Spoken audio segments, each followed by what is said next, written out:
research and your bachelor's thesis for at professional level, और अल्लाह ताला आपको बहुत कामयाबियाँ दे, and please continue with your work, and I'm just attending your workshop. Thank you. Thank you so much. Means a lot. Thank you, ma'am. All right, let's move forward. All right, so I would like to first of all ask my audience that are present over here that जब आप suicide का word सुनते हैं, तो what's the first thing that comes to your mind? What do you associate? क्या आपके जहन में आता है जब आप ये word सुनते हैं? You can unmute yourself or you can write in the chat box, however you are comfortable. Taking your own life. Taking your own life, yes. Self-harm. What else? Self-harm, yes. मुझसे इबादत से trauma, pain, yes. Hopelessness और helplessness का ऐसा level के जब आपको कुछ समझ ना आए और फिर आप अपनी ही लाइफ को खत्म करो. बिल्कुल सही, बिल्कुल सही. Hopelessness, helplessness, definitely. Emotional suffering. Seeing nothing Suffering? ahead.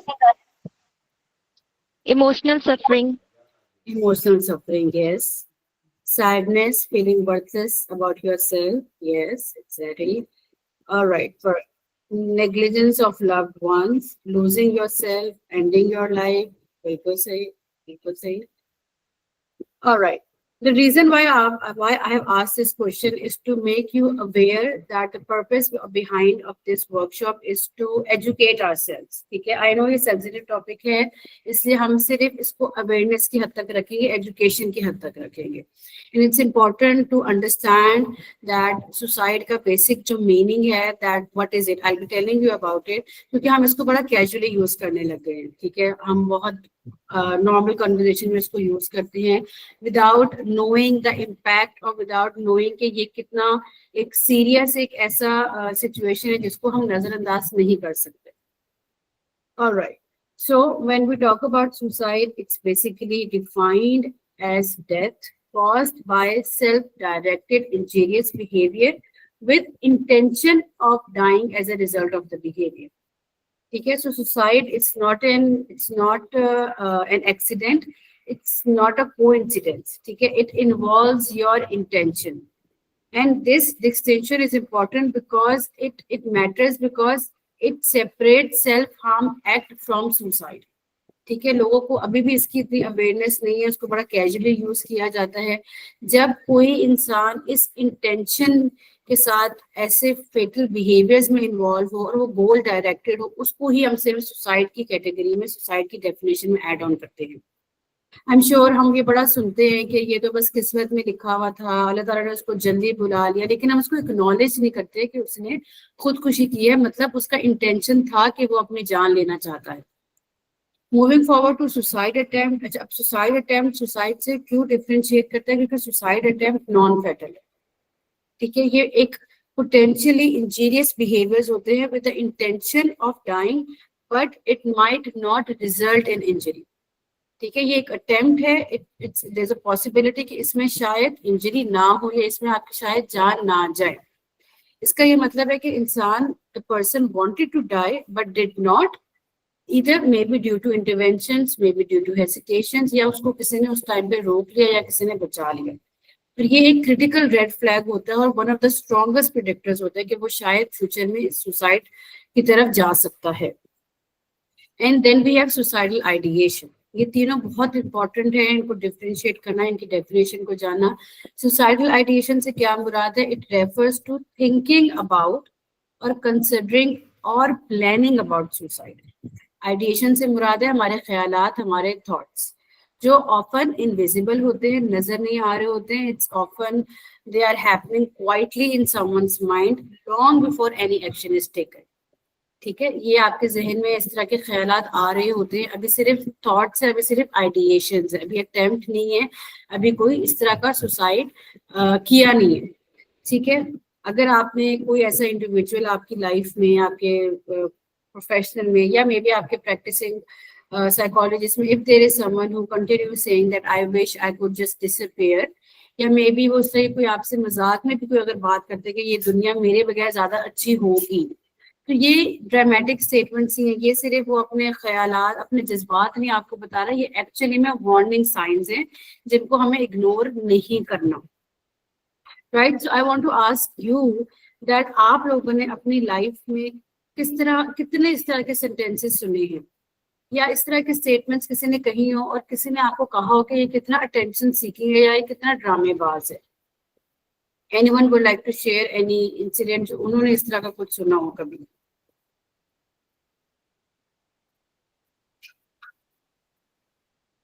Ji please, आप यू कैन अनम्यूट योरसेल्फ और you can write in the chat box. How many of you have heard such statements and maybe heard people claiming that these statements are only for attention or for doing the drama? जी, ये मैंने सुना है. मतलब like I teach the students, तो सब अपनी stories के साथ आते हैं, तो मैंने आस्क्ड देम कि have you shared something disturbing, जो आपको लग रहा हो कि घर वालों के साथ आपने बात की है, ये कम्युनिकेट किया है. तो दे ऑलवेज से कि जी मैम, जब भी हम कम्युनिकेट करने की कोशिश करते हैं तो पेरेंट्स और सिबलिंग्स ये कहते हैं कि ये तो ड्रामे कर रही है. हम भी तो इन स्टेजेस से गुजरे हैं, ये कोई नई बात तो नहीं है. और इसी तरह लाइक इवन ये तो मैं अपनी स्टोरीज वो बता रही हूँ, इवन मेरी नीस है, उसको इस किस्म के थोड़े से प्रॉब्लम्स आ रहे हैं. तो समटाइम्स हमारे घर में इस तरह से कह दिया जाता है कि ये अभी ड्रामे कर रही है, बाकी बच्चे भी तो हैं इसके साथ जो रह रहे हैं, इसको अलग प्रॉब्लम हो रही है. सो दीस आर द थिंग्स जो काफी जजमेंटल स्टेटमेंट्स होती हैं मतलब सोसाइटी. जी बिल्कुल बिल्कुल सही. और आप मुझे ये बताएं कि क्या बदलेगा अगर हम सिर्फ if we just take a pause and if we just gently ask कि what made you feel like that? अगर आप इस तरह की बात कर भी रही हैं तो ऐसा क्या हुआ जिसकी वजह से आपने ये स्टेटमेंट कही?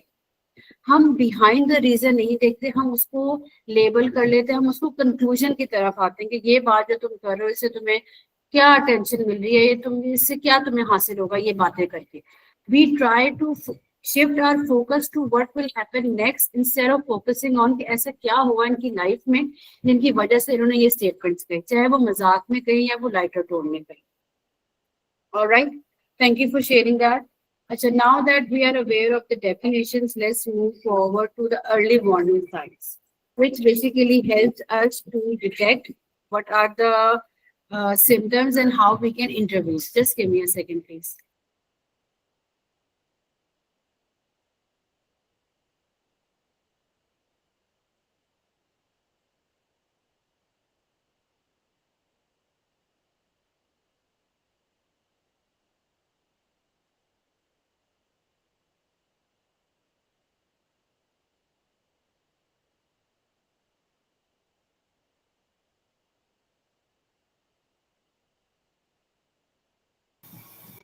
All right.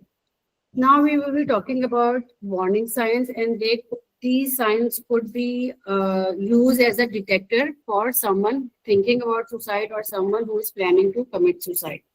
All right, there are three major categories. If you hear someone talking about or expressing thoughts like, I just want to die, मुझे मर जाना चाहिए, ठीक है, इस तरह के कोई स्टेटमेंट्स अगर कोई बात कर रहा है, अगर कोई पब्लिक में पब्लिक ह्यूमिलेशन का शिकार हुआ है या किसी के एग्जाम्स में अच्छे ग्रेड्स नहीं आए हैं, कोई एकेडमिक फेलियर की वजह से उसको कांस्टेंट गिल्ट है, और गिल्ट इस तरह का है कि वो ये बातें कर रहा है कि मैं अब कैसे फेस करूंगा अपने घर वालों को, अपने पेरेंट्स को, मैं किसी को क्या मुंह दिखाऊंगा, ठीक है, या वो अगर उसको ये लग रहा है कि दुनिया में उसकी जिंदगी में कुछ भी बुरा हो रहा है तो वो अपने आप को ब्लेम कर रहा है और वो ये कह रहा है कि शायद मेरी वजह से इस तरह की चीजें हो रही हैं, कि मैं सबके लिए सिर्फ मसला हूँ, मैं किसी को खुश नहीं कर सकता, मेरी वजह से सबकी लाइफ तंग है.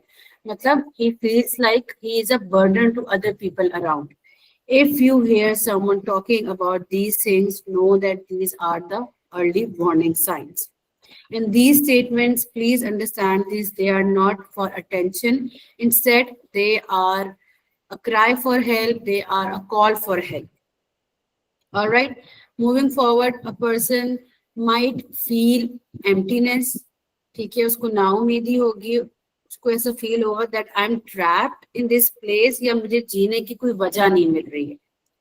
और it could be due to some major causes in the life. को किसी का ब्रेकअप हो गया, किसी दोस्ती खराब हो गई है, किसी से एग्जाम में अच्छे मार्क्स नहीं आए, या मेडिकल के लिए खास तौर पे ज्यादा होता है कि अगर आपने CSS दिया है या आपने MCAT के लिए पेपर दिया, उसमें आप नहीं आप उसमें पास हो सके, तो यू स्टार्ट थिंकिंग कि अब मेरी जिंदगी में जीने का क्या रीजन है, ठीक है, यू स्टार्ट फीलिंग कि there is nothing, there is no hope और there is no reason for me to live, जिसकी वजह से they might feel extremely sad, anxious हो रहे हैं, गुस्सा अगर बहुत ज्यादा आ रहा है और हर चीज पे ही गुस्सा आ रहा है, ठीक है, that's basically those painful moments in your life which you are not able to bear it, तो वो एग्रेशन में निकल रहा है, ठीक है, या उसी के लिंक कोई फिजिकल पेन भी है इस तरह की जिसकी वजह से you are not able to express, तो हो सकता है कि इस सब के पीछे वो मे बी सुसाइडल की तरफ जा रहा हो या जाने का प्लान कर रहा हो, एंड देन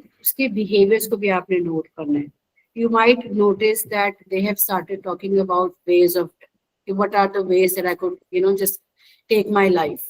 वो मजाक में भी अगर बात करें, बट उसको आपने सीरियस लेना है. The person has started withdrawing from their friends. They are giving away their belongings. से तुम रख लो, मुझे मेरे किसी काम की नहीं, मुझे ये चीजें नहीं चाहिए. कुछ लोग मैंने ये भी देखे, लोग अपना बैंक अकाउंट भी खाली कर देते कि मैं अपना बैंक अकाउंट खाली कर दूं. वो भी एक इंडिकेटर होता है कि क्यों आप ऐसा करें. They are just giving away their money. They are giving away their belongings. वो अपनी सारी चीजें किसी को दे रहे हैं कि बस अब मैं जिंदगी से जाने लगा तो मैं अपनी जो भी मेरी बिलोंगिंग्स हैं वो मैं देकर जाऊं, ठीक है. वो if they are reckless driving कर रहे हैं, वो डेंजरस रिस्क ले रहे हैं, उनका खाना पीना खत्म हो गया है, वो 2 दिन कुछ नहीं खा पी रहे हैं, ठीक है. Yes, they are hopeless. Exactly, thank you ma'am Zara. वो होपलेस हैं जिसकी वजह से they are giving away their things, they have this changes in their mood, तो आपने उनका बिहेवियर भी नोट करना है. लास्टली, अगर वो किसी भी they have started using drugs, वो किसी substance abuse की तरफ चले गए हैं, जो कि बहुत common है adolescents में. And as you know कि today we are highlighting adolescents. Why adolescents? I'll be talking about that as well. But it's really important to understand कि these are the early warning signs. मैं एक real life example भी आप लोगों के साथ share करना चाहती हूँ. When I was doing a job at a place, I won't name it due to the confidentiality. मैं किसी जगह पे job कर रही थी, तो वहाँ पे I was giving sessions to students, ठीक है. तो वो लाहौर में यूनिवर्सिटी में स्टूडेंट था और वो हॉस्टल आया था, वो कराची से बेसिकली लाहौर आया हुआ था पढ़ने के लिए, और वो इंजीनियरिंग की डिग्री कर रहा था. उसका फाइनल एग्जाम था और वो एग्जाम फेल होकर बैठा हुआ था मेरे पास, ठीक है. तो मुझे उसने ये कहा कि अब मेरा एग्जाम फेल हो गया, तो अब मैं किस मुंह से घर जाऊं. अब ये एक छोटी सी स्टेटमेंट है कि मैं किस मुंह से घर जाऊं, बट ये एक बहुत बड़ी आपके लिए समझते इंडिकेटर है कि ये किसी जो है ना वो एक नाउमीदी की तरफ जा रहा है और ये शायद अपनी उसकी जान भी खतरे में हो सकती है. He stopped, he deleted all of his social medias, और अपने सारे फ्रेंड्स के साथ उसने कट ऑफ कर दिया. उसने अपने फ्रेंड्स को झूठ बोला कि मैं हॉस्टल में रहता ही नहीं, मैं अब चला गया हूँ कराची, जबकि वो उधर ही था क्योंकि वो अवॉइड कर रहा था अपने फ्रेंड से मिलना, कि वो उसको यही था कि मैं किस तरह से उसको फेस करूंगा, ठीक है. And one night in that university he actually tried to commit suicide, but thankfully he was found in time. और वो वहाँ पे उसके फ्रेंड्स आ गए या किसी ने, कोई हॉस्टल का ही कोई बच्चा था शायद, उसने बता दिया कि दैट स्टूडेंट जो है ना वो उसने खुदकुशी करने की कोशिश की है. एंड देन जब मेरा when I was working, he was taking therapy, और वहाँ पे उनकी फैमिली को भी इन्फॉर्म किया गया था, फैमिली सपोर्ट भी बहुत ज्यादा था, और उन्होंने कहा कि नहीं, हमें अपना बच्चा ज्यादा जरूरी है ना कि डिग्री, ठीक है. इसकी वजह से वो आज अल्हम्दुलिल्लाह he is fine, he is back to his life, सब कुछ इसके अल्हम्दुलिल्लाह अच्छी चल रही है. बट द पॉइंट इज कि अगर वो जो वार्निंग साइन था, अगर वो कोई रिकग्नाइज कर ले टाइम से, अगर उसके फ्रेंड्स को पता चल जाए कि वो हमसे कट ऑफ हो गया है, उसने सोशल मीडिया डिलीट कर दिया, ऐसा क्या हो रहा है उसकी लाइफ में, तो शायद उसकी जान, अब शुक्र है जान तो बच गई थी, लेकिन शायद वो अटेम्प्ट भी करने की तरफ ना जाता. तो it's really important to know these warning signs as well.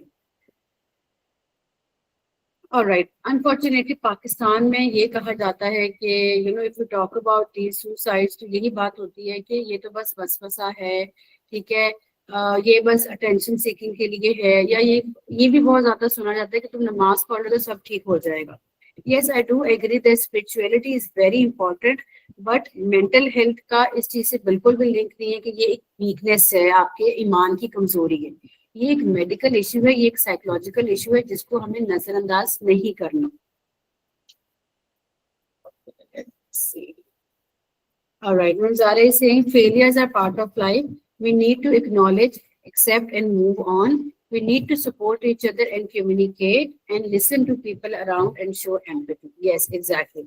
Thank you, ma'am, for sharing that. So the purpose is that to inform all of you that suicide is preventable.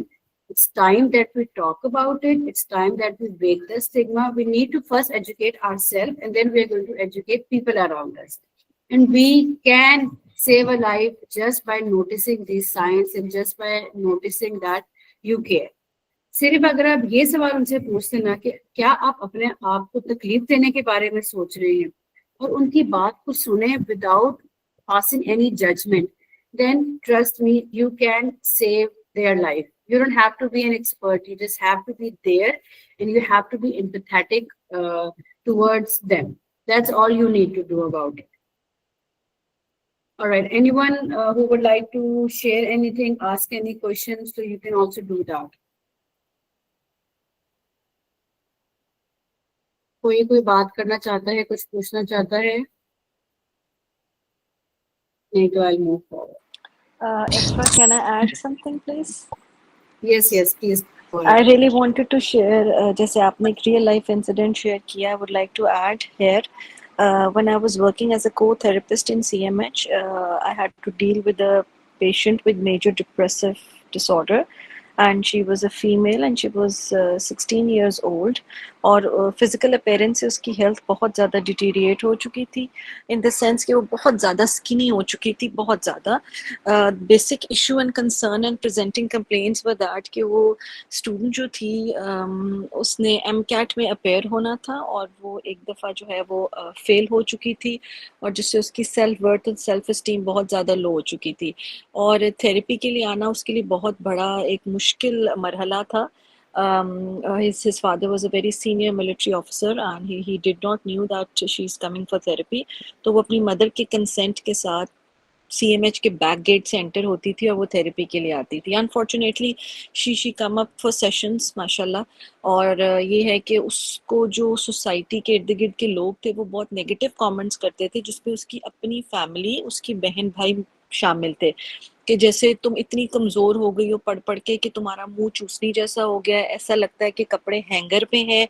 ये सारी चीज़ें उसके लिए इतने वर्बेटम्स, इतने पेनफुल थे कि वो बिल्कुल अपना दिल हार चुकी थी. And she attempted again suicide and she took some antidepressants और anti anxiety, और फिर उसके बाद उस वजह से उसको दोबारा उसको सारा मेडिकल ट्रीटमेंट दिया गया.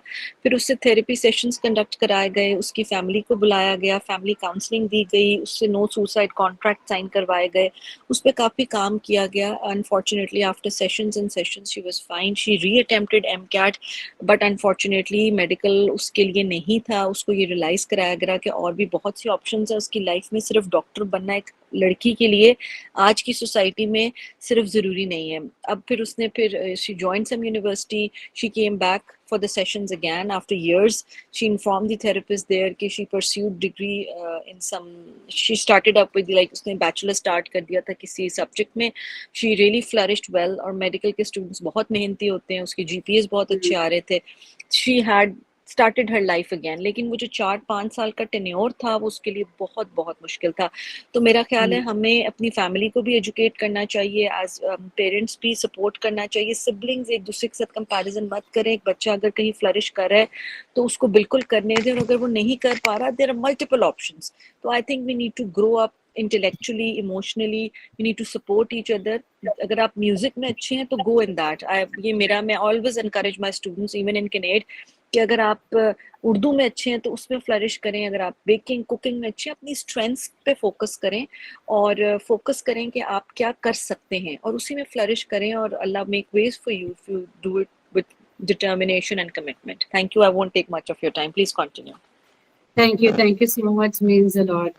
It's really important to basically educate. It's all about educating the people around us. And अगर कोई इंसान, कोई भी फैमिली मेंबर एजुकेटेड नहीं है इन चीज़ के बारे में, वो कोई ऐसी स्टेटमेंट कंटिन्यूसली दे जा रहा है, तो थेरेपी भी आप करवा रहे हो, मेडिकेशंस पे भी आप हो, लेकिन वो जो बातें हैं वो ज़्यादा आपको तकलीफ दे देती हैं. All right, Minahil is saying one more thing I would like to add is that it's also very important to be mindful about the terminologies we use when talking about suicide, because I believe inadequate terminologies can contribute to increasing the stigma. Yes, definitely, बहुत important है कि हमें we have to be very careful when we're talking about these things. But Minahil, it's important to at least talk about it. Unfortunately हम बात भी नहीं करते इस बारे में कि पता नहीं कि शायद कोई ट्रिगर ना हो जाए, लेकिन बहुत सारे लोग इसी वजह से चुप हैं कि अगर हम बात करेंगे तो कोई ट्रिगर ना हो जाए, वो जो ऑलरेडी ट्रिगर्ड है वो बेचारा फिर कहाँ जाके बात करेगा इस चीज के बारे में. तो the purpose of having these sessions and talking about these things is कि हमें इसको we need to have open conversations and we need to accept these things. Ma'am, here Yes, I like to add one thing. yes, please go ahead. Ma'am अभी हमने ऊपर सारे हम लोगों ने पढ़े हैं वार्निंग साइंस या चेंजिंग बिहेवियर या ऐसी चीज़ें जो कि we can consider as red flags. But here comes another point. एक मैंने अपनी फेलो कलीग जो थी उनसे एक इंसिडेंट सुना था कि उनके भाई इसी तरह से ही wanted to give some entrance exam, लेकिन वो अनफॉर्चुनेटली नहीं हो सका था. लेकिन हुआ ये था कि रादर देन स्टेइंग क्वाइट और ये उसने प्रिटेंड करना, उस बच्चे ने शुरू कर दिया था कि वो बिल्कुल जो है वो नॉर्मल से ज़्यादा खुश लगने लग गया था. मतलब ही वाज प्रिटेंशियस, ताकि किसी को जाए ही ना इस तरफ ध्यान कि मैं क्या करने वाला हूँ.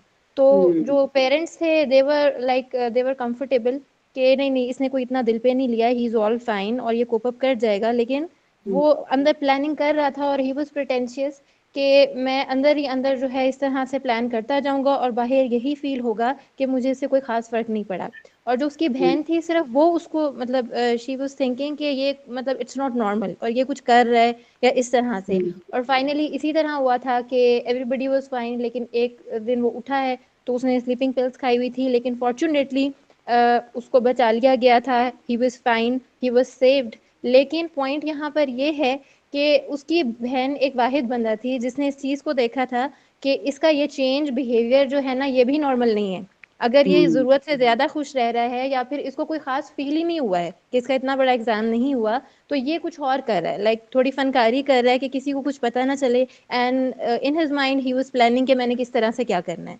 और इसलिए कि मैं अगर सैड रहने लग जाऊंगा ये मुझे कंसोल करेंगे या शायद मुझे दोबारा से कहेंगे एग्जाम दो, इससे बेहतर ये है कि मैं इनको दिखाऊं कि नो आई एम फाइन, मैं दोबारा से करूंगा तैयारी. लेकिन मीनवाइल वो ये सोच रहा था. तो this was the point I wanted to add. Yes, बिल्कुल सही. Thank you for sharing that. Basically हम वो प्रिटेंड क्यों कर रहा था, असल सवाल यहाँ पे आता है कि why was he pretending to be happy. Because in the back of the mind he was afraid कि अगर मैं किसी को दिखा दूंगा कि आई एम सैड तो अगला मुझे कहेगा कि यार इतनी भी बड़ी बात नहीं थी, तुम कुछ ज्यादा ही सैड हो गए हो, या अगला मुझे जज करेगा. इसीलिए हम इस चीज के बारे में बात नहीं करते. जैसे रुक्शा इबादत ने कहा कि बहुत से ऐसे लोग हैं जो डिप्रेशन को एक्सेप्ट ही नहीं करते हैं एज अ कंडीशन. क्यों नहीं एक्सेप्ट करते हैं? बिकॉज स्टिग्मा लगा हुआ है कि यार ये तो वीक है, ये क्यों इतना रो रहा है, इतनी कोई बड़ी बात नहीं है, ये टेंशन के लिए कर रहा है. इन बातों से हम डरते हैं, लेकिन हम इस बात को एक्सेप्ट नहीं कर पाते कि ये चीजें हमें ज्यादा प्रॉब्लमेटिक देंगी अगर हम खुदकुशी कर लेंगे, या अगर हम अपनी जान को या हम सेल्फ हार्म करेंगे, अपने आप को तकलीफ देंगे. हम वो हमारे लिए अब छोटी बात हो गई है, लेकिन इस चीज को एक्सेप्ट करना कि मुझे डिप्रेशन है या मुझे इस तरह के ख्यालात आ रहे हैं, वो हमारे लिए बहुत बड़ी बात हो गई है. और यही हमारे मुल्क का खास तौर पर मसला है कि हम जब कुछ बुरा हो जाता है फिर हम उसके बारे में सोचते हैं कि ये क्या हो गया, लेकिन पहले से हम इस चीज के एक्सेप्ट नहीं करते, उस चीज के बारे में बात नहीं करते. Alright, let's move forward to the adolescent mind. अच्छा, the reason why Ma'am, I had a question. Ji, please Noor, go Ma'am, ahead. I had a question. Ma'am, does burnout leads to suicide or suicidal attempts? देखिए, it depends the level of burnout. अगर आपकी जिंदगी का सिर्फ एक मकसद है, वो जॉब है, 9 to 5 है, या अगर आप रिमोट करें तो वो तो आई थिंक 24 आवर्स आप यू आर वर्किंग रिमोटली. और अगर आपको ऐसा फील हो रहा है कि मेरी जिंदगी में सिर्फ जॉब ही है और मैं सिर्फ पैसे कमाने के लिए रह गया हूँ, मेरा कोई सोशल सर्कल नहीं है, मेरी कोई लाइफ नहीं है, मैं क्या कर रहा हूँ, तो these questions might lead to thinking about the purpose of your life, the purpose of your existence, what am I doing with my life. तो हाँ, अगर एक्सट्रीम बर्नआउट हो जाए और बाकी भी सारे फैक्टर्स साथ साथ हों तो there is a possibility to we start thinking about these things. लेकिन आपने उसका बिहेवियर नोट करना है, what the person is talking about and how they are feeling. ये 3 चीजें हैं जो आपको हेल्प करेंगे आइडेंटिफाई करने में कि क्या बर्नआउट की वजह से उसके ऊपर ये असर हो रहा है कि नहीं हो. All right. Thank you, ma'am. All right. Let's talk about the adolescent.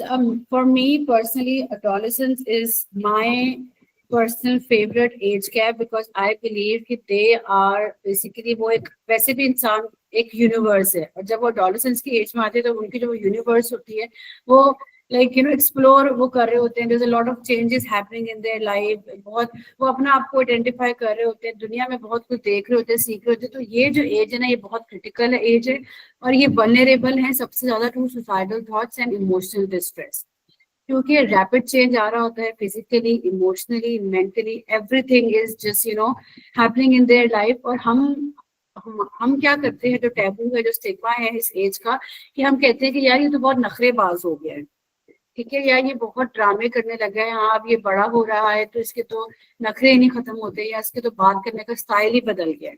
लेकिन जो ट्रुथ है वो फार डीपर है. इट्स जस्ट नॉट अबाउट नखरे और drama, it's about the changes that I am talking about. क्योंकि जब आप प्यूबर्टी पे रीच करते हो तो आपके हार्मोनल चेंजेस हो रहे होते हैं, and at the same time adolescents are learning how to handle big emotions. ठीक है, प्यार है, मोहब्बत है, झगड़ा है, लड़ाई है, जेलसी है, डिसअपॉइंटमेंट है. These are lot of big emotions that they are learning how to handle for the first time.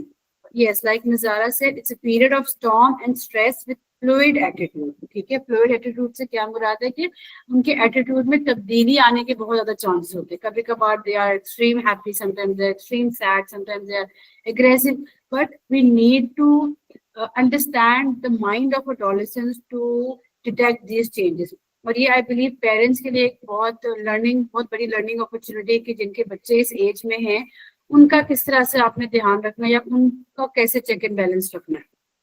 ठीक है, अच्छा, नाउ आइडेंटिटी फॉर्मेशन की मैं बात कर रही थी कि they at this age they are trying to answer that who am I, मैं कौन हूँ, मेरी क्या पहचान है, मेरी क्या आइडेंटिटी है. और वो किस तरह से अपनी आइडेंटिटी फॉर्म कर रहे होते हैं, through their social circle, through their friends, through their fashion, through their social media, through the taste of their music, the taste of their movies. ये चीजें होती हैं जिनके हेल्प के थ्रू वो अपनी आइडेंटिटी बना रहे होते हैं. They basically care deeply about what others are thinking. और यहाँ पे उनको होता है कि हमारे जो पेरेंट्स हैं खास तौर पे, उन्हें नहीं पता कुछ भी कि हमारे ज़हन में क्या चल रहा है, हम क्या कर रहे हैं. So they use their help of their friends. अपने फ्रेंड्स से ज्यादा बातें करना प्रेफर करते हैं देन देयर पेरेंट्स. और पेरेंट्स को इस एज में समझना चाहिए कि उनको हमें टाइम देने की जरूरत है. We need to give time to their children, let them explore, we need to help them explore. ना कि हमें उनको प्रेशर करना है या फैमिली ऑनर को रखना है कि आपको नहीं पता कि आप ये सही चीजें नहीं है, ये वेस्टर्न इन्फ्लुएंस है, ये ट्रेडिशनल वैल्यूज है. हम as a parent we start putting pressure on them जो हमने नहीं करना. ठीक है, और इस एज में they have immense increase sensitivity. ठीक है, कुछ ही चीज से उनको मना कर दो, फिर उनका रिएक्शन देखो कि आपने मुझे मना किया, आपने मुझे, कैसे हो आप, कौन होती है मुझे मना करने वाली, मैं अपनी लाइफ में मुझे सारा पता है. दे आर वेरी सेंसिटिव और हमें इस चीज को अंडरस्टैंड करने की जरूरत है. अगर उनकी किसी दोस्त से लड़ाई होती है, कोई किसी टीम में वो जाना चाहते थे, वो नहीं जा पाए, तो उनको एक्चुअली में फील हो रहा होता है कि like this is the end of the world. ठीक है, उनको ग्रेड्स का प्रेशर है, कंपटीशन का है इतना ज्यादा, पेरेंटल एक्सपेक्टेशन चल रही है, वो सब कुछ ओवरवेल्म होने लग जाता है. In they start feeling worthless. तो इस टाइम पे हम as a parent we need to be there with them, as a teacher, as a educator, as a psychologist, as a counsellor. हमें उनको समझने की जरूरत है, rather than that we expect them to understand us, understand our values, understand our expectations. No, they will not understand it. हमें उनको समझने की जरूरत है क्योंकि उनका जो ब्रेन है इट्स स्टिल डेवलपिंग. ठीक है, prefrontal cortex is a very important part of the brain that is responsible for controlling the impulses and for making rational decision, जो 20 के बाद 18 के बाद fully develop हो जाता है, but at the age of 13 to 18 उनका भी develop हो रहा है. They are not able to think rationally, they are not able to make decisions. तो हमें उनके ऊपर प्रेशर नहीं डालना. ठीक है, तो अगर वो कुछ इस तरह का सोचते भी हैं रिगार्डिंग सुसाइड या अपनी लाइफ को खतरे में डालने के लिए, तो वो एक आउट ऑफ इम्पल्सिविटी है. They are not thinking rationally about it. तो जो उनके जो रैश, इसीलिए इस एज में, इस टाइम पीरियड में सबसे ज्यादा रैश डिसीजंस लिए जाते हैं. और हमें उनको जज नहीं करना, हमें उनकी बात को सुनना है, और we have to be very empathetic towards them.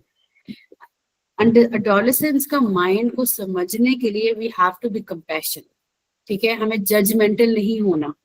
अगर कोई बच्चा या बहन भाई कोई इस तरह का कोई रो रहा है, कोई बहुत, उसके लिए वो बहुत बड़ा इशू होगा, हमारे लिए नहीं है।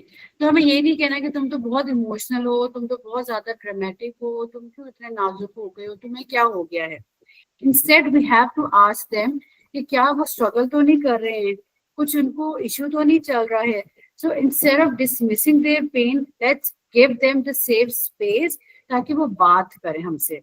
वो कुछ बच्चे बेचारे वो out of judgement, out of punishment ही नहीं बात करते कि अगर मैंने अपने पेरेंट्स को बता दिया, बहन भाई को बता दिया, तो उन्होंने तो मुझे उल्टा पनिशमेंट दे देनी, तो मैं इनसे क्या ही बात करूं। ट्राई करें कि जब भी कोई बच्चा या कोई सिबलिंग इस एज पीरियड में आ गया है, तो पनिशमेंट, शेम, फियर वाला जो एलिमेंट है इनकी लाइफ में नहीं होना चाहिए, और सेफ स्पेस होनी चाहिए। जी Arisha, you want to say something? मैंने पूछना था कि इसमें डिफरेंस आता है कि कुछ लोग बहुत आराम से प्लान करके कमिट करने की कोशिश करते हैं, कुछ लोग इम्पल्सिवली करने की कोशिश करते हैं, और अगर ये इम्पल्स का इतना ही इस चीज में है तो फिर how do we deal with that? Sorry, आपका सवाल फिर से रिपीट करें, आवाज आपने आहिस्ता। पहले बोला ना कि पहले डिस्कशन हो रही थी कि कुछ लोग बहुत आराम से प्लान करने की कोशिश करते हैं, ये चीज अपने विल लिख लेते हैं, ये सब कर लेते हैं, और फिर स्पेशली एडोलसेंट्स वो क्या करते हैं कि कभी कभी इम्पल्सिवनेस की वजह से हो जाता है। तो इसमें क्या डिफरेंस आता है कि the way people go about it, और अगर आता है तो स्पेसिफिकली इम्पल्सिविटी से जो चीज होती है उसको हम कैसे डील करेंगे? हाँ बिल्कुल बिल्कुल, इम्पल्सिविटी तभी आती है जब उनके पास सेफ स्पेस नहीं होती। When they don't have anywhere to go, they will be taking rash decisions. ठीक है, अगर उनके पास कोई स्पेस ही नहीं है जाने की, उनको पता है कि मैं किसी से कोई बात करूंगा भी तो कोई फायदा नहीं होना, तो क्यों ना मैं ये एक्शन कर ही लूं। They do have the impulsivity, but अगर हम उनको इमोशनली सपोर्ट होगा तो वो कभी भी इस तरह का डिसीजन नहीं लेंगे, और अगर लेंगे भी तो इवन तो उनका रैशनल माइंड डेवलप हो रहा है, बट उनको एक होगा कि नहीं, my parents are there for me, let me talk to them, my siblings are there for me, my friends are there for me, I know that I can talk about these things. और since मैं personally session में, therapy session में लेती हूँ, वो मेरे mostly teenagers के ऊपर टारगेट होता है, तो उनके पेरेंट्स के साथ भी मेरे सेशंस होते हैं, और पेरेंट्स ही उनको कहते हैं कि we have told them that you can talk about depression, anxiety to us, we are here to listen, और फिर ही वो प्रोफेशनल सपोर्ट की तरफ जाते हैं। पेरेंट्स का सबसे पहले एजुकेट होना और एक्सेप्टेंस होना ज्यादा जरूरी है, फिर ही बच्चे इस चीज को ओपनली एक्सप्रेस कर पाते हैं। And trust me, when you listen to these teenagers or adolescents talk about mental health, so they have more awareness, more education than any other age bracket, because उनके पास इस चीज के बारे में बहुत नॉलेज है, and the way they express their feelings, it's remarkable, क्योंकि हम उनको स्पेस ही नहीं देते हैं बात करने के लिए। स्पेस देंगे तो कभी भी इम्पल्सिविटी नहीं होगी। इम्पल्सिविटी वही होती है जहाँ पे जगह ही नहीं होती है बात करने के लिए। जो लोग खामोशी से सारी चीजें प्लान आउट कर रहे थे, वो भी इसलिए कर रहे होते हैं because they have no way to go, they feel it's better to be silent than to talk about it. मैं साइलेंट ही सफर कर लूंगा, वो मेरे लिए ज्यादा बेहतर है, आके मैं इस चीज के बारे में बात करूं, फिर आगे से मुझे जजमेंट मिले, आगे से मुझे बातें सुनने को मिले, या आगे से मुझे पनिशमेंट मिले। So they choose to silently suffer. I hope I have answered the question. Alright, now I want to ask all of you that I don't know हमारे पास इस वक्त कोई adolescents का age bracket है कि नहीं। I think we do have one or two, but for those and for others as well, how many of you remember feeling misunderstood as teenagers? When you were a teenager, or if we have any teenager with us, how often you feel misunderstood?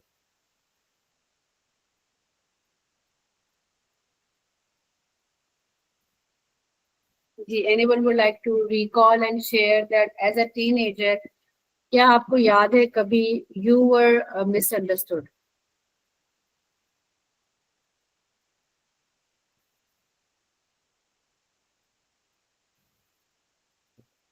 Ji, Minahil said not a teen anymore, but I felt misunderstood quite often. All right, let's hear it from other as well, and then I'll tell you what do you have to do about it.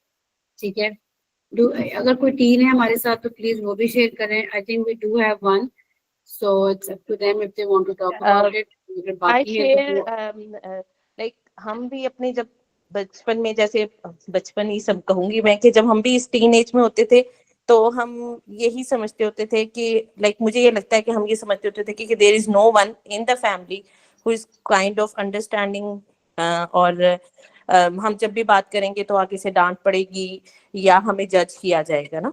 और अब अगर मैं अपनी इर्द गिर्द community में भी देखूं, सोसाइटी में भी देखूं, तो अक्सर बच्चे स्कूल में अपने फ्रेंड्स के साथ, कॉलेज में अपने फ्रेंड्स के साथ यही बात कर रहे होते. आई डोंट नो कि ये हम एज अ कम्युनिटी हमारा प्रॉब्लम है, हमें वहां काम करने की जरूरत है कि हमें कहाँ काम करने की जरूरत है. Like I really get overwhelmed with these thoughts कि हमारे बच्चे इतने ज्यादा इन प्रॉब्लम्स के साथ हैं, तो व्हाई डोंट हम इसको अपने इंडिविजुअल लेवल पे, जैसे अब हमें इन चीजों का ये नो हाउ हो रही है, तो हम अपने बच्चों को कैसे इन चीजों की तरफ लेकर आ सकते हैं कि वो सेफ स्पेस फील करें और मिसअंडरस्टूड मत फील करें. तो मतलब ये बहुत ठीक है. सारी चीजें हैं जो माइंड में आती है, और मुझे लगता है कि बहुत से बच्चे ये करते हैं और वो अक्सर शिकायत भी करते हैं, और ये कि ओवर सेंसिटिविटी बहुत ज्यादा है आजकल के बच्चों में, वल्नरेबल बहुत ज्यादा है, और मतलब छोटी छोटी बात को बहुत ज्यादा फील करते हैं. मे बी ये फील मेरी कर मतलब ओपिनियन है, हो सकता है मैं गलत भी हूँ, लेकिन मेरी ओपिनियन यही है. बिल्कुल बिल्कुल. जैसे अगर मैं अक्सर अपने पेरेंट्स से इस चीज के बारे में बहुत ज्यादा बात करती हूँ, बिकॉज मैं उनको भी एजुकेट करती हूँ और सारी डिस्कशन चलती है, तो वो हमें बताते हैं कि हमारे टाइम पे, हमारे जब when we were at your age, हम जब टीनेजर थे, तो हमारे टाइम पे हमारे पास टाइम ही नहीं होता था डिप्रेस होने का. ठीक है, वी वर सो बिजी घर के कामों में, बच्चों में, बाकी चीजों में, हर चीज चल रही है. We exactly never exactly had the time to think about these things. बिल्कुल ऐसा ही है. और आपके बच्चों को इतना एक्सपोजर है कि उनके लिए स्ट्रेस और depression is kind of like रोजमर्रा की चीज है कि जी ये हमें हो जी रहा है, nobody is understanding us. Like वो भी बहुत ज्यादा जजमेंटल हो रहे हैं अपने बड़ों को लेके. जी बिल्कुल बिल्कुल. और अगर अब ये है कि Can I add I have something? Seen lot of change. Yes yes please. जी sorry Afra, I would like to add something here कि अगर हम इस टाइम जनरेशनल गैप को डिस्कस करें वो तो थोड़ा सा इनडायरेक्शनल हो जाएगा. I would like to add here one more thing is that if you're comparing today's children to our grandparents or parents or even to our age as well, सबसे important जो आजकल का क्रिटिकल रोल जो play कर रहा है वो हमारा सोशल मीडिया कर रहा है, जो आपकी इन टर्मिनोलॉजीज को, जैसे स्ट्रेस है, डिप्रेशन है, उसको बहुत ज़्यादा फैंटसाइज या in sort of a fashion उसका क्रिएट कर रहा है. But it's not a fashion. Basically इसके नीचे जो अंडरलाइंग रीजन है वो हमें आइडेंटिफाई करने की जरूरत है as a parent, as a sibling, और even teachers as well. Teachers का बहुत सिग्निफिकेंट रोल है. तो क्योंकि इतना ज़्यादा ग्लैमर है हमारी सोशल मीडिया में, इतना ज़्यादा कंपैरिजन है, इतनी मटेरियलिस्टिक चीज़ों पे फोकस किया जाता है which is getting us away. और इसमें एक सबसे इम्पोर्टेंट चीज़ मैं ऐड करूंगी, that is the we are losing the value of gratitude of what we have. हम उस पे फोकस करें जो हमारे पास नहीं है, ये सबसे बड़ा रीज़न है. In fact this topic is very close to my heart, और ये मेरा पीएचडी का रिसर्च टॉपिक भी है. इंशाल्लाह इस पे हम फिर डिटेल में बात करेंगे.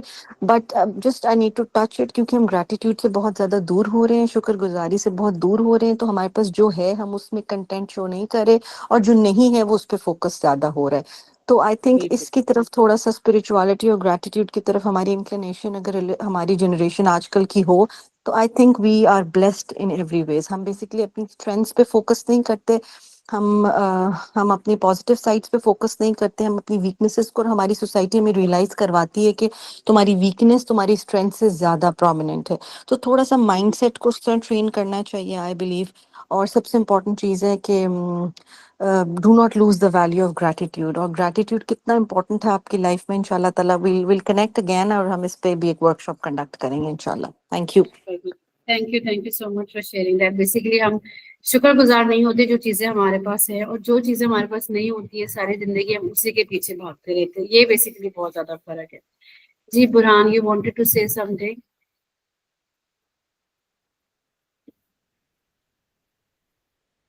Burhan, if you would like to unmute yourself, आप अनम्यूट भी कर सकते हैं. Assalamu alaikum. वालेकुम अस्सलाम. I have written in the chat box, but I still explain. As a teenager, I have been misunderstood a few times. due to my studies, I'm going to 9 level and 9 grade inshallah, and I'm trying to go in O levels. And I have developed the fear of what do you say, of failure. That what if I don't go to O levels? What will my family say about me? What will my friends say about me? मतलब, and I'm always trying my best to improve my studies so I can go to O levels, and I'm just trying my best. Uh,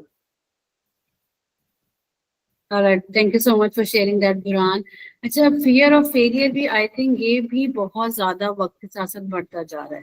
ठीक है, पहले ये होता था कि ठीक है, पेरेंट्स का इतना प्रेशर नहीं था, and if the child wants to study, वो आगे पढ़ लेता था. और अब ये हो गया है कि there's a lot of expectations.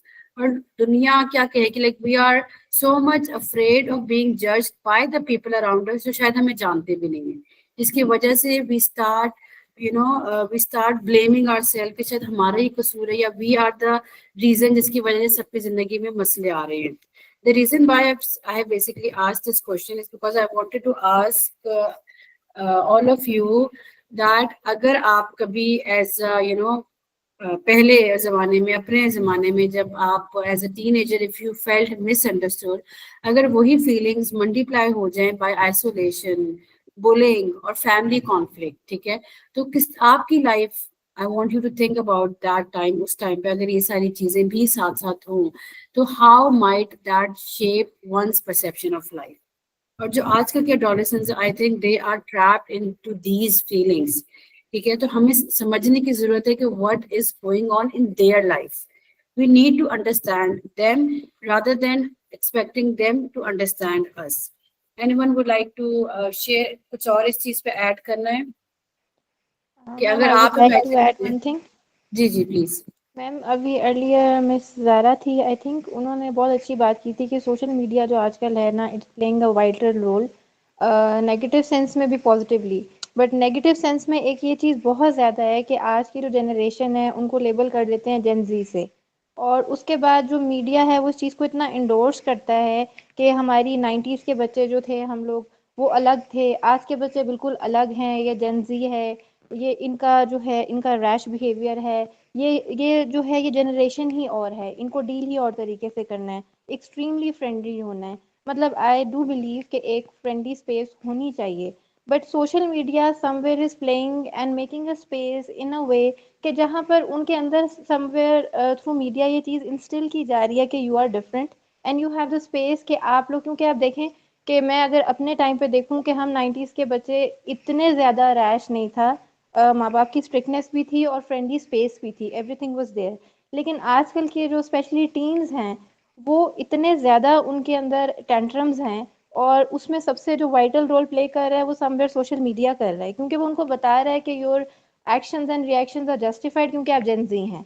तो ये चीज़ जो है ना, ये ज़रूर होनी चाहिए कि social media can also play a very positive role, कि जो भी हो बच्चे बच्चे हैं, एक ही परसेप्शन है, एक ही चीज़ है.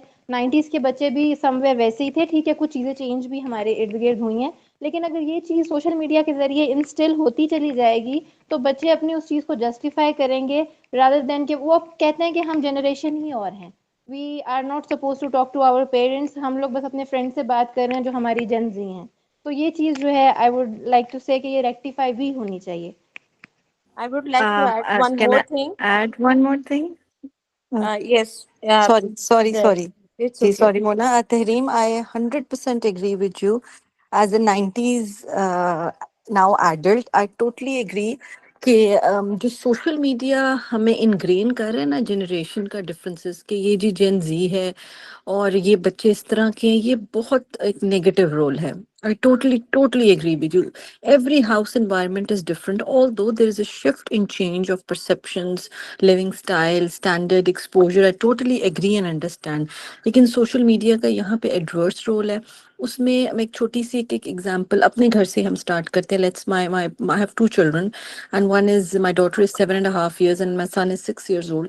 And believe me, I am practicing same values जो हमने बचपन में देखी थी. बहुत सी चीज़ें नो डाउट चेंज हो रही हैं जो कि मैं उनको बताती भी हूँ, लेकिन वही घर का माहौल है, वही चीज़ें हैं, वही प्रैक्टिसेस हैं। बट सोशल मीडिया आपको ये रियलाइज करा रहा है, मीम्स हैं, रील्स हैं, फेसबुक पोस्ट हैं, इंस्टाग्राम पोस्ट हैं, स्नैपचैट, के आपको रियलाइज करा रहा है कि आप ये जनरेशन हो और आपको ऐसे डील किया जाएगा। हालांकि ऐसी बात नहीं है। Under the cover very sensible families, very sensible children and people all around, we need to break this stigma. I think this is very pertinent point of your workshop. Afra, please note it down and post it on social media. Can not necessarily whatever is being instilled by media वो is true for every generation, और उसमें comparison करना और उनको ये ensure कराना कि आप ही जेन जी हैं और आपको डिफरेंट आपका ये बिहेवियर है, बेशक उसका बिहेवियर हो भी ना। So this is a very important take away message. I really really appreciate Tahreen for coming up to this point. Thank you. All right, thank you so much Thank for you so sharing. much, I'll ma'am. definitely make notes. And it's just that जो adolescents की age है, it's not that they are always being over dramatic and they are being highly sensitive. It's just that they don't know how to deal with the pain. They don't know where to go. They don't know whom to talk about. So we are there. We are here for them. यही हमने उनको बताना है कि teenagers के लिए या जो भी है जो mental health से they are suffering and they are going through these things, they need to know where to go without being afraid of judgment or without being afraid कि हमको कोई लेबल ना लग जाए या उनको कोई आगे से कोई नेगेटिव बात ना सुनने को मिल जाए. So that's how we are going to destigmatize societal behaviors and be able to talk openly about mental health issues. And that brings us to suicide. Why is it a taboo topic? So why do you think families hesitate to discuss about suicide जबकि उनको पता भी होता है कि someone is at risk, वो उस तरह के symptoms दिखा रहे हैं, लेकिन फिर भी वो इस बारे में बात नहीं कर पाते. What do you guys think? आप लोगों को क्या लगता है, क्या reason है जिसकी वजह से they are not talking about it and still they are hesitating about it? अच्छा, मुझे ये फील होता है कि वो सारी बात ठीक है कि जो जनरेशनल डिफरेंस वगैरह जो इतना ज़्यादा नहीं है जितना ज़्यादा कहा जा रहा है, बट समटाइम्स ऐसा भी होता है कि हम लोगों को उस एज में इतनी अवेयरनेस नहीं थी जितनी इन बच्चों को सोशल मीडिया की वजह से हो गई हुई है। इमोशंस फॉर एग्जांपल कि ये फीलिंग्स क्या होती हैं, इमोशंस क्या होती हैं। अभी मुझे ये लगता है कि ये भी बहुत ज़्यादा इशू आता है कि अगर कोई बच्चा बात करने आ भी जाता है ना, तो फिर वही बात वो उसको कहा जाता है कि भाई हम भी तो इस पेज से गुजरे, हमने तो नहीं ऐसा फील किया, हम तो नहीं बुली हुए, हमें तो इस तरह से नहीं हुआ कि डिप्रेशन ही हो जाए बुली करने से।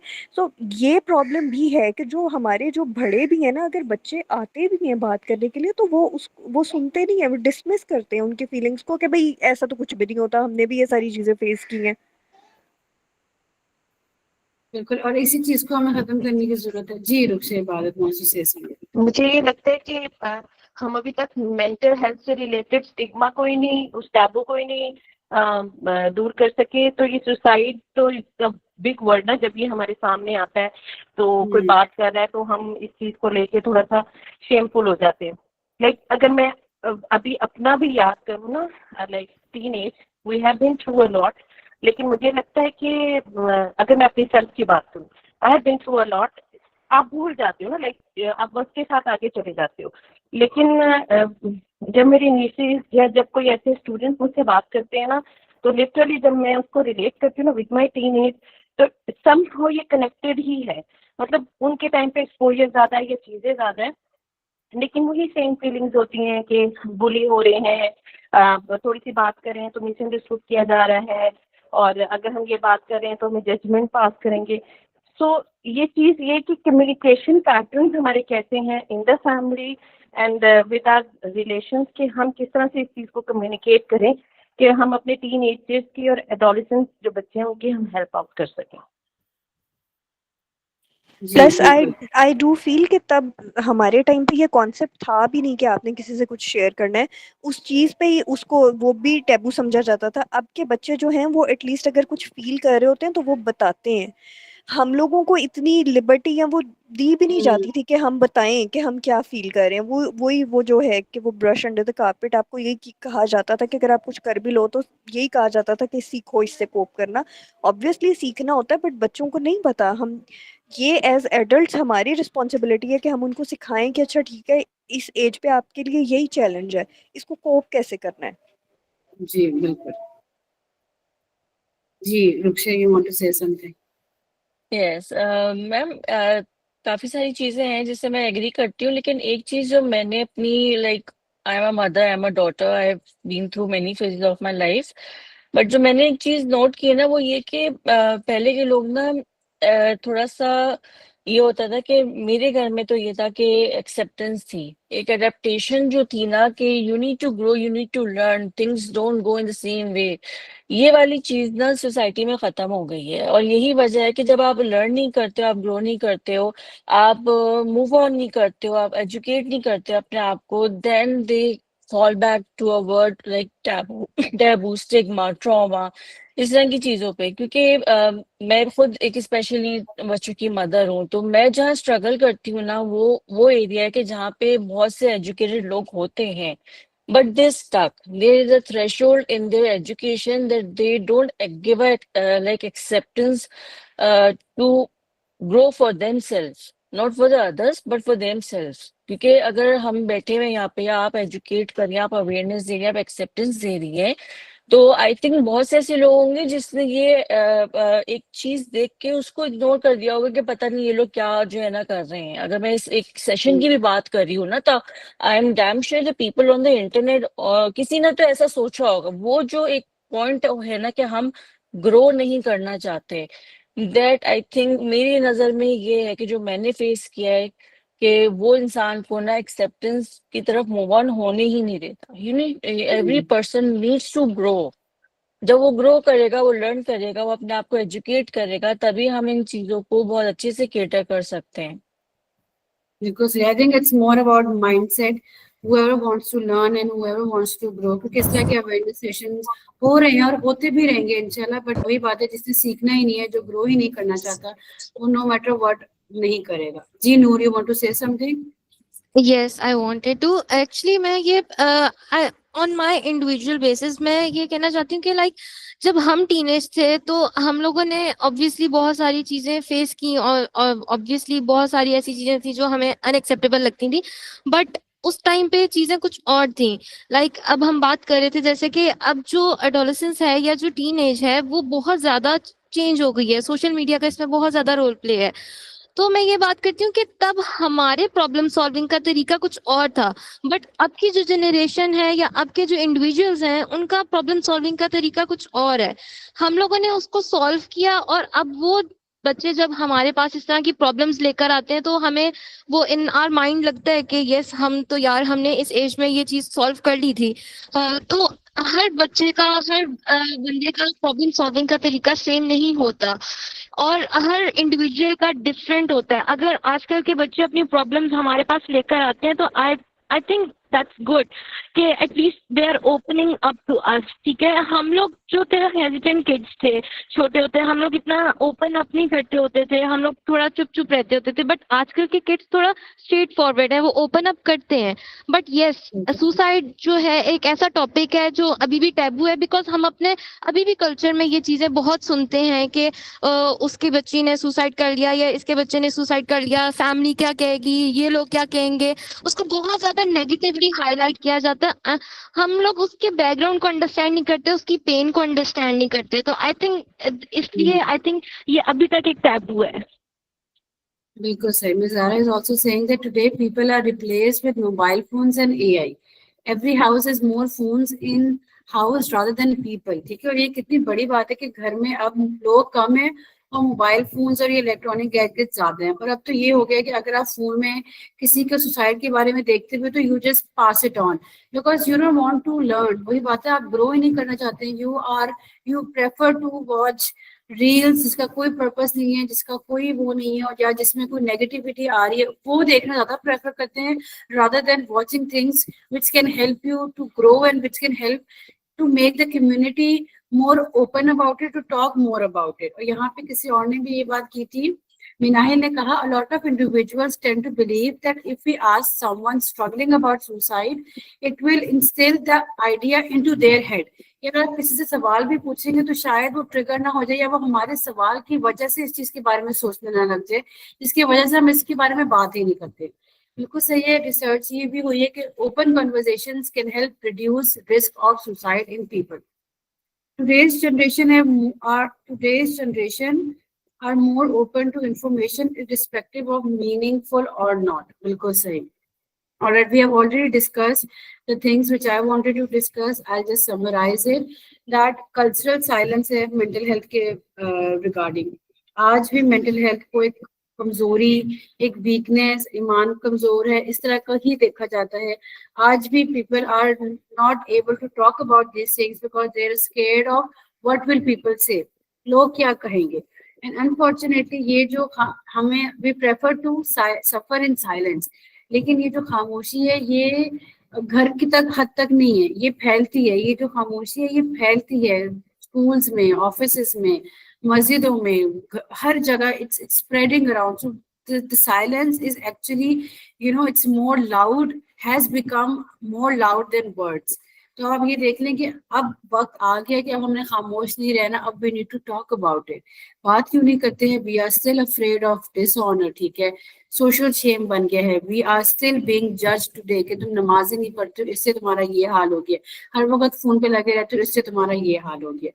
वही बात है, नमाजों का अपना वो है, इम्पैक्ट है. जरूर पढ़नी चाहिए, लेकिन बहुत से ऐसे भी लोग हैं जो नमाजें भी पढ़े, स्टिल उनका ये हाल हो रहा है. तो उनके बारे में फिर क्या आपने कहना है?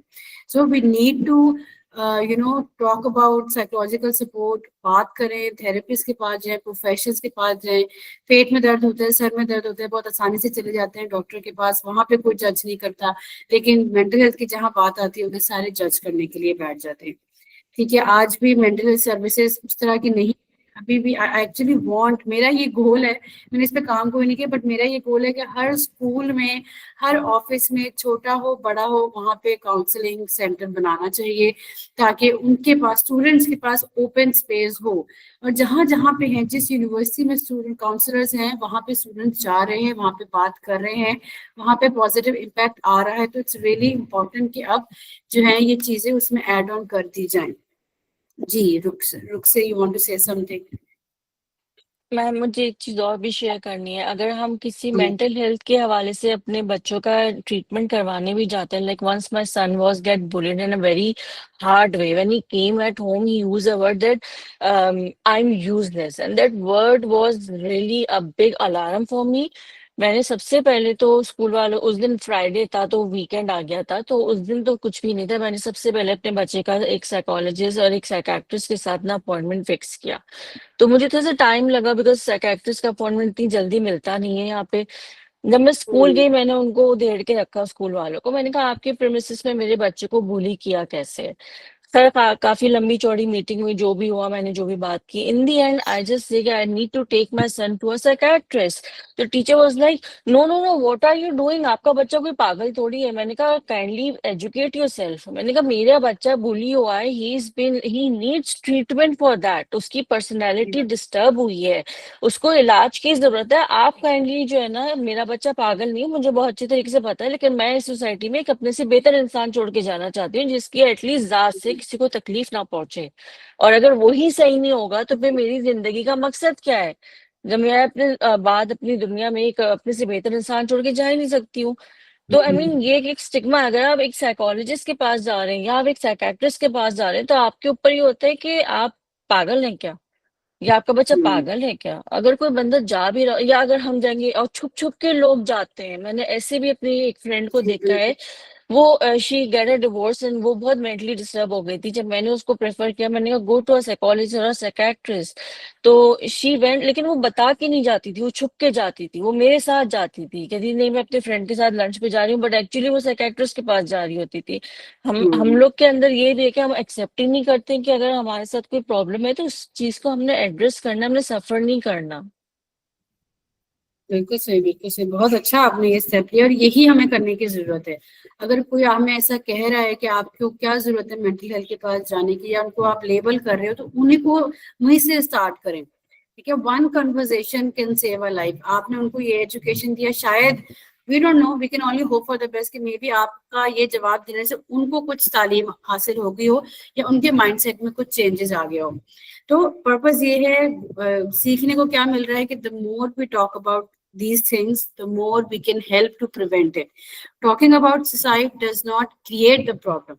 It basically solves the problem. सिर्फ बात करने से कोई, it's not a sin to ask someone just a very simple basic question कि how are they doing. सिर्फ ये सवाल अगर आप पूछ लेंगे ना तो इससे भी बहुत बड़ा फर्क पड़ जाएगा. It's humanity. So today I actually want to request something to all of you. जो यहाँ पे मौजूद हैं, we have at least 20 participants. So I think अगर सारे एक ये promise कर लें आज से, तो I can see a positive impact happening. All right, I want all of you to place your hand on your heart and repeat after me. All right, I want all of you to make a promise that from now on we are going to listen without judgment. Repeat after me. We are going to listen without judgment. We are going to listen without judgment. We are going to ask without fear. We're We are going going to to ask ask without fear. Excellent. And we are going to love without conditions. We are going to love without conditions. All right, great. Thank you so much. I hope that you are going to stick to this stick to this promise, and we are not going to let silence be the reason that we lose someone. ठीक है, silence is the major reason जिसकी वजह से these things are happening, और ये वक्त के साथ साथ कम होने के बजाय और बढ़ती जा रही है. All right, let's move forward. All right, let's talk about the pathways to suicidal behaviors, because now we have talked about why people hesitate to talk about it. Now it's also important to know and understand what are the actual reasons that can lead a person to that point. Silence कभी suicide कभी भी जो है ना वो overnight नहीं होती है. ये आहिस्ता आहिस्ता ग्रेजुअली इवेंट्स होते हैं, मूवमेंट ऑफ वीकनेसेस होते हैं, बहुत सारे इर्द गिर्द चीजें चल रही होती हैं जिसके बाद इंसान इस फैसले पर आता है. So we will be talking about biological factors, the psychological, the social, and the environment factors one by one. All right. The first one is biological. अच्छा, biological से यहाँ पे क्या मुराद है? As you all know, हमने adolescents की यहाँ पे हम बात कर रहे हैं, उनके chemical hormones में imbalances चल रहे होते हैं, puberty का level हो रहा होता है, तो वो जो chemical imbalances होते हैं, that can actually affect our mood and the power of decision making. ठीक है, कभी कभार कुछ प्रॉब्लम्स या कुछ चीजें जो हैं वो they lie deep within the brain. तो जब उनके chemical imbalances होते हैं तो they are not able to think rationally, and it's our role as community, as society, to understand what they are going through. ठीक है, अनफॉर्चुनेटली पाकिस्तान में तो मेंटल हेल्थ के बारे में इतना डिस्कस किया ही नहीं जाता है. ठीक है, और अगर कोई भी बच्चा या कोई भी इंडिविजुअल इस फेज से गुजर रहा हो, हम उसको कह देते हैं कि इसको नजर लग गई है. ठीक है, या इस पे किसी का असर आ गया है, या इसके दिन बुरे चल रहे हैं, या इसकी किस्मत ही ऐसी है. ठीक है, ये इन चीजों के बारे में हम बहुत जल्दी से कंक्लूड कर देते, लेकिन हम ये समझ नहीं पाते कि उसके हो भी सकता है उसके केमिकल इम्बैलेंस हो, उसके हार्मोनल चेंज हो रहे हो, उसके मूड स्विंग्स आ रहे हैं, तो क्या उसके अंदर क्या चल रहा है, पहले उस चीज को हमें अंडरस्टैंड करने की जरूरत है. उसके अलावा जो हमारे बायोलॉजिकल में हमारे जो फैमिली हिस्ट्री है उनका भी बहुत ज्यादा रोल होता है. अगर फैमिली में डिप्रेशन है, फैमिली में किसी ने पहले खुदकुशी की हुई है, तो that can also increase the risk. ठीक है, विच शोज के suicide is not always the matter of will power. कभी कभार बायोलॉजिकली भी कुछ लोग ज्यादा वल्नरेबल होते हैं, ज्यादा सेंसिटिव होते हैं एज कम्पेयर टू अदर्स. ये जवाब हमने देना है जब कोई ये कहे कि हमारे साथ में तो ये हुआ, हमें तो ऐसा कुछ नहीं हुआ, तो तुम्हें क्यों इस तरह का हो रहा है. So we all are different biologically as well, so that can also impact us. जी बिल्कुल, रुखसे ने कहा नजर वो सदका उतार दो अगर उस तरह का मसला चल रहा है. ठीक है, सदका जरूर उतारें, लेकिन प्रोफेशनली भी इसको किसी से हेल्प लें और इसको सीरियसली भी देखा जाए. All right, then we have psychological factors. Definitely psychological struggles जो है ना, ये one of the major factor है. ठीक है, इस तरह की जो conditions है, depression है, anxiety, trauma, that can cloud a person's ability to see a way out. उनको और कोई इसके अलावा रास्ता नहीं नजर आ रहा होता. ठीक है, जब इस तरह की तकलीफ उनको परमानेंट होती है या उनको होपलेसनेस फील हो रही होती है, तो सुसाइडल थॉट उस वक्त ऐसा लग रहा होता है कि जैसे यही एस्केप है। When I was doing my research, और मैंने जब one-on-one हिस्ट्री ली ऐसे क्लाइंट्स के साथ जिन्होंने अटेम्प्ट की हुई है, तो 90% ऑफ द क्लाइंट्स सेड कि हम बस इस तकलीफ को खत्म करना चाह रहे थे, हमें ये नहीं पता था कि तकलीफ को खत्म करते करते हम खुद को भी खत्म करने लग जाएंगे। So we need to differentiate pain from ourselves. हमने तकलीफ को खत्म करना है, हमने खुद को खत्म नहीं करना। तो हमें ये लग रहा होता है कि शायद यही एस्केप है और इसके अलावा और कोई रीजन नहीं है। और then move on to the social pathways. ठीक है, अब सोशल पाथवेज कम और सोशल प्रेशर ज्यादा होता है। ठीक है, अगर कोई इंडिविजुअल, कोई फैमिली का कॉन्फ्लिक्ट चल रहा है, कोई रिलेशनशिप प्रॉब्लम्स चल रही है, कंटिन्यूस बुलिंग चल रही है, आइसोलेशन चल रही है, तो definitely the individual is going to do something about the pain that he is suffering. ठीक है, यहाँ पे इमोशंस को एक्सप्रेस करेंगे तो जज करेंगे, तो we prefer to suffer quietly. कोई पेन को एक्सप्रेस करने का तरीका नहीं है, कोई हेल्दी तरीका पता ही नहीं है किस तरह से निकाले, तो we start involving into self harm. Self harm भी इसलिए होती है कि इमोशनल पेन इतनी ज्यादा हो रही होती है कि हमें लगता है कि अगर हम फिजिकली हर्ट करेंगे तो हमारा माइंड डाइवर्ट हो जाएगा।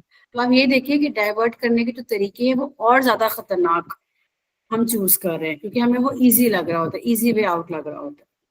And then lastly we have environmental pathways as well, क्योंकि जिस एनवायरनमेंट में हम रहते हैं वो बहुत इंपॉर्टेंट है, वो बहुत मैटर करता है। ठीक है, अगर किसी इंडिविजुअल को एकेडमिक स्ट्रेस है, अनएम्प्लॉयमेंट है, फाइनेंसिस के मसले हैं, खर्चे नहीं उठ रहे हैं, बिल है, इतना प्रेशर है, जिम्मेदारियां हैं, तो डेफिनेटली जो भी उसका इमोशनल बर्डन है वो ये सारी चीजें उसके ऊपर एड ऑन कर रही है।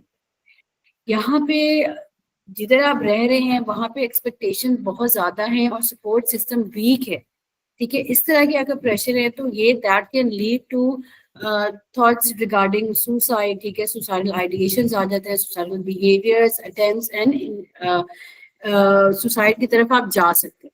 ठीक है, तो it's really important to put all these layers together first to understand what the person is going through. ऐसा कभी भी नहीं होता कि सिर्फ एक रीजन की वजह से वो इस नतीजे पे पहुंचता है। और हम ये कहते हैं कि क्या हुआ है, तुम फेल ही हुए हो, तो इतनी कोई बड़ी बात नहीं जो तुम इस तरह की चीजें कर रहे हो। बट उस फेलियर के पीछे बहुत सारी चीजें हैं जिसकी वो बिल्डअप हो रही हैं, that has lead the person to come up to this solution। वो उसको लग रहा था कि ये solution है। The reason why I felt that it's important to talk about these things, क्योंकि यही चीजें हैं जो हम समझेंगे तभी हम इंटरवीन कर पाएंगे, तभी हम लोगों की तरफ पहुंच पाएंगे उनको हेल्प करने के लिए।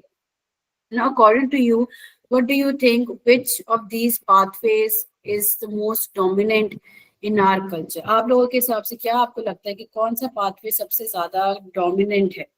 That has, that is causing, that has become the major factor that has led to suicide. क्या लगता है आप लोगों को? मुझे लगता है ये सारे फैक्टर्स ही इम्पोर्टेंट हैं। Like we can't leave any factor कि जी ये ज्यादा होगा तो उसकी वजह से होगा, केस टू केस वेरी करेगा। पर मुझे लगता है कि ये सब चीजें इम्पोर्टेंट हैं टू लुक फॉर कि जी वो सुसाइडल आइडिएशन या प्रॉब्लम्स कहाँ से आ रहे हैं, वो फिर केस टू केस मेरा ख्याल है वेरी करता है। लेकिन ये कि इन चारों चीजों को इम्पोर्टेंस देनी पड़ेगी, ये नहीं होगा कि हम एक चीज को फोकस करें या दूसरे को ना करें। बिल्कुल बिल्कुल सही, thank you so much for sharing that. हमें उनसे ये नहीं पूछना कि क्यों तुमने किया, ठीक है, हमने उनसे ये पूछना कि हुआ क्या तुम्हारे साथ, क्या चल रहा है तुम्हारे जहन में, क्या ऐसी सूरत हाल है, क्या ऐसी सिचुएशन है जिसकी वजह से तुम ये सोच रहे हो। हम बस ये पूछते हैं क्यों किया क्यों किया क्यों किया, लेकिन हम ये नहीं पूछते कि क्या हुआ। वाई को हमने रिप्लेस करना है व्हाट से। That's going to lead them to talk about things openly. That brings us to the protective factors. All right, I think have 10 minutes left. Let me just do it quickly. Protective factors क्या है जी? अगर आपका family supportive है, if you are talking openly about it, school में अगर mental health education है, school में counselors हैं, तो that is going to help you a lot to come out of it. ठीक है, आपका network किस तरह का है, आपके you are taking part of these awareness, that's actually helping you to increase your education, increase information about the knowledge. जितनी आपको होगी उतना ही आप you will be able to help someone who is suffering through these things. And it's really important to know where to go, कहाँ से therapy लेनी है, किसके पास जाना है, ऑनलाइन लेनी है, इन पर्सन लेनी है, किसके कितने चार्जेस हैं, किसका क्या तरीका है, कौन कितना काम कर रहा है. We need to have awareness about it ताकि हम उन तक पहुंच सके. Alright, the power of one caring adult. ठीक है, अच्छा ये बड़ा इंपॉर्टेंट है दैट इतना कुछ ज्यादा नहीं लगता किसी की हेल्प करने. All it takes is one adult, all it takes is a one teacher, all it takes is a one counselor to notice that something is off. And mostly वो caring adult, वो teacher, वो counselor वो ही होता है सबसे पहला जो notice करता है कि इसके behavior में change है, इसके mood में change है, इसके socializing में change आ रहा है. ठीक है, it's really important to gently check-ins with the individuals. Ask them, तुम आजकल बहुत खामोश हो, सब कुछ ठीक चल रहा है. इंस्टेड ऑफ सेइंग तुम तो हर वक्त ही फोन पे लगे रहते हो, तुमसे तो बात ही करना बेकार है, इस तरह के स्टेटमेंट यूज करेंगे वो कभी भी ओपन अप नहीं होगा. ठीक है, anyone who would like to share कि आपकी लाइफ में कौन है वो अडल्ट जो हमेशा आपकी बात सुनता है, जो हमेशा आपको हेल्प करता है, हमेशा सपोर्ट करता है? कोई है जो शेयर करना चाहता है? जी, रुक्षे ने कहा है my father. Yes, your parents are your parents could be that one caring adult in your life. Anna ne kaha my best friend. Yes. All right. Or koi? Yeah, Miss Sara said my father always. Atika said my mother. All right, great. Ayman ne kaha my mom, my cousin. Yes. Now think about it that क्या आप भी वो caring adult बन सकते हैं for other individuals who are suffering through it? That's what we need to think about. Can we be that caring adult for someone else? That's the important question. We need to think about these things कि हमारे लिए तो है, हमारे पास तो वो caring person है, क्या हम भी किसी के लिए वो केयरिंग पर्सन, वो केयरिंग अडल्ट बन सकते हैं कि नहीं? All right, great. I see a lot of yes, and that's exactly what we need to do. We need to tell ourselves कि हाँ मैं बन सकता हूँ, मैं बनना चाहता हूँ, मैं भी किसी की हेल्प करना चाहता हूँ. Atika said, I'm trying to be that person for my kids, my niece and nephews, and my students as well. Mizara said, as a mother, as a wife, as a teacher, inshallah, inshallah. I'm trying my best to be. Yes, I'm trying to be that adult. Exactly. We need to look into ourselves as well. दूसरों को कहने से पहले हमने देखना है. And trust me, जब मैं ये स्लाइड बना रही थी ना, मैंने ये अपने आप से भी ये सवाल पहले पूछा कि क्या मैं वो अडल्ट बन सकती हूँ किसी और के लिए? ठीक है, और तभी मुझे ख्याल है कि I need to also ask my participants as well कि क्या हम किसी के लिए वो अडल्ट बन सकते हैं.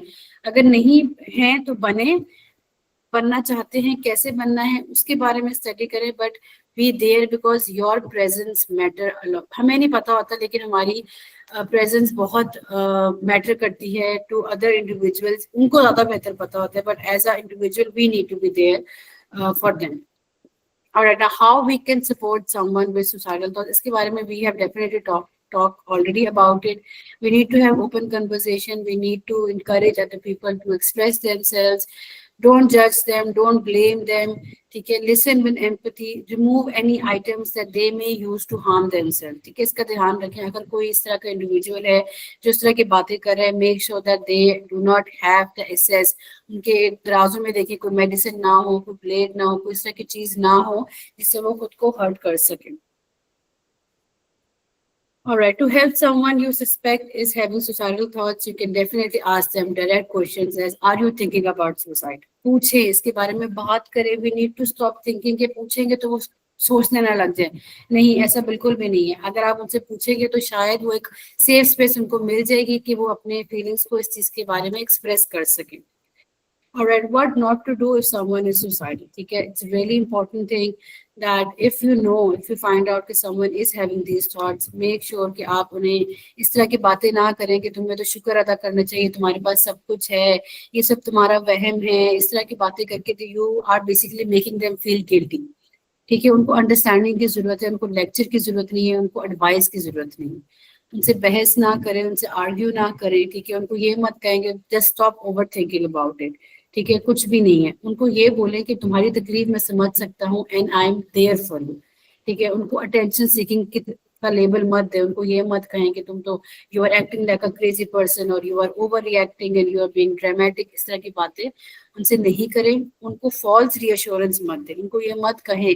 फॉर एग्जाम्पल, मैं एग्जाम्पल देती हूँ, इफ समवन हैज लॉस्ट किसी की, कोई उनका लव्ड वंस की डेथ हो गई है, कोई पेट था जिसकी डेथ हो गई है, या कोई ग्रीव कर रहा है, आप उनको ये बोले कि कोई बात नहीं, सबने एक ना एक दिन जाना ही है, खैर है, क्या हो गया है, लाइफ गोज ऑन, इस तरह की बातें करके you are just making them feel more bad about what's happening. उनको ये बोले कि तुम I can feel what's going on in your life, मैं तुम्हारे साथ हूँ, I am there for you, if you need anything talk to me about it. उनको ये बातें करें instead of giving them false reassurance। Like और एग्जांपल ये भी हो जाएगी, आपको पता ही नहीं है कि अगले की लाइफ में क्या हुआ और आप उनको ये कह रहे हैं कि नहीं नहीं सब ठीक हो जाएगा, तुम फिक्र ना करो, सब ठीक हो जाएगा। You don't know what's going on in their life, क्या पता वाकई उनकी जेन्युइन कंसर्न्स हो, क्या पता किसी के ऊपर वाकई इतना बर्डन हो के सब कुछ ठीक हो जाएगा is the last thing that they want to hear, because they know कि कुछ ठीक नहीं हो रहा। तो इस सिचुएशन में just be there with them, talk to them, ना कोई बात भी नहीं करें, इवन अगर आप सिर्फ मौजूद है ना बगैर किसी बात के भी, वो भी उनके लिए काफी होगा, ठीक है।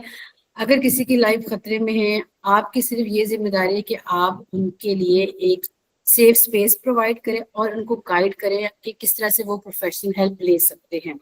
And you don't have to be an expert to do that, ठीक है। You just have to be there, you have to start a conversation with them, and you're not expected to fix everything, you're just expected to be there, be empathetic, listen to them without any judgment, and you can show someone that you care and you can save a life। इतना अपने ऊपर भरोसा रखें कि हम किसी की जान बचा सकते हैं और हमें उसके लिए एक्सपर्ट होने की जरूरत नहीं है, कोई हमें रॉकेट साइंस नहीं है इसके पीछे, we just have to be there with them. उनको अकेला मत छोड़ें, the most important thing, do not leave them alone. उनको उस टाइम पे सिर्फ आपकी प्रेजेंस ही उनके लिए जो है ना वो काफी है। All right, last but not the least, it's time to know that together we can help stop suicide। No, make them understand that उनकी कहानी अभी खत्म नहीं हुई है, they can speak up about it, they can talk about these things, because we have to commit ourselves to listen to those stories। उनके पास कोई बंदा ही नहीं है जिनको वो अपनी कहानी सुनाए, ठीक है। We have to listen to their stories with compassion, not correction. हमें उनको करेक्ट नहीं करना है, हमने सिर्फ we just have to be compassionate about it। We have to be the bridge between pain and help, between silence and voice।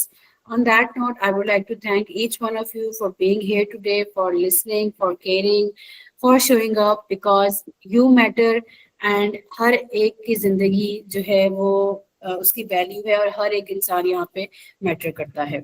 So thank you so much।